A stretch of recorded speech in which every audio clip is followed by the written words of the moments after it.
పల్లెలో వచ్చిన తర్వాత వాళ్ళకి అర్థమయ్యే భాషలోనే ధ్యానం అంటే ఎంత సింపుల్గా చెప్పేవాడు. ఉన్నత విద్యావంతులు అఫీషియల్స్ అనుకునే వాళ్ళ దగ్గర కూడా ధ్యానాన్ని వాళ్ళకు అర్థమయ్యే విధంగా చెప్పేవాడు. అది నేను పత్రిజీ గారిలో నుంచి బాగా నేర్చుకున్నది ఏంటంటే, ఎక్కడ ఎవరి దగ్గర ఎలా మాట్లాడాలో, ఎవరికి అర్థమయ్యేలాగా ఎలా చెప్పాలనేది పత్రిజీ గారి దగ్గర నేర్చుకున్న గుణం మేము ఒకటి. ఇంకోటి ఏంటంటే, పత్రిజీ గారు ఎవరిని కూడా చేసిన దాన్ని ఎప్పుడు గుర్తుపెట్టుకొని ఆయన లైఫ్ లాంగ్ క్యారీ చేసేవాడు. ఒకసారి ఏమైందంటే, పత్రిజీ గారికి మొట్టమొదట మా విలేజ్కి వచ్చినప్పుడు మెడిటేషన్ సెషన్ ధ్యాన కార్యక్రమం అరేంజ్ చేశాము. మా విలేజ్కి వచ్చాడు. అప్పుడు ఇంకా ఇంత స్ట్రెంత్ లేదు, పిఎస్ఎస్ఎం మూమెంట్ ఇంకా స్ట్రెంత్ లేదు 2000లో.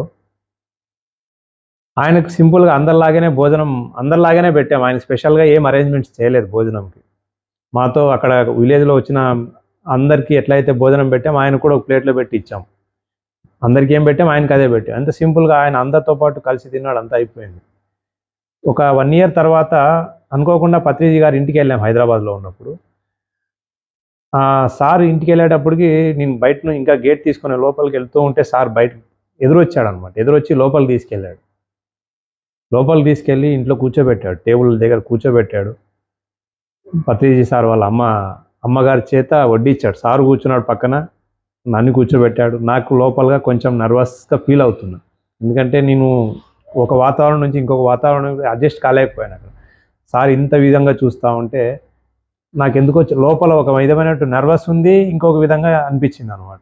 నిజంగా సార్ అక్కడ ఉండి దగ్గరుండి పక్కన ఉండి సార్కి ఏదైతే పెడుతున్నారో మేడం వాళ్ళ అమ్మతో అది పెట్టిస్తున్నాడు, వీడికి కూడా అదే పెట్టు, ఇడ్లీ పెడితే వీడికి పెట్టు అంటే కొసిరి వడ్డిచ్చాడు అనమాట.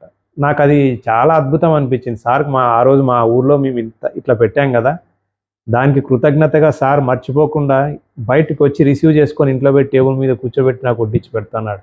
అంటే సార్ నాకే కాదు, అలా అది ప్రతి ఒక్క మాస్టర్కి, సార్తో జర్నీ చేసిన ప్రతి ఒక్కరికి ఎక్స్పీరియన్స్ అది. చాలామంది చెప్పేవాళ్ళు సార్ ఎవరిని మర్చిపోడు అనుకుంటారు, కానీ సార్ ఎవరిని మర్చిపోడు, కానీ ఎవరికి ఎంత ప్రయారిటీ ఇవ్వాలో అంతే ఇస్తాడు.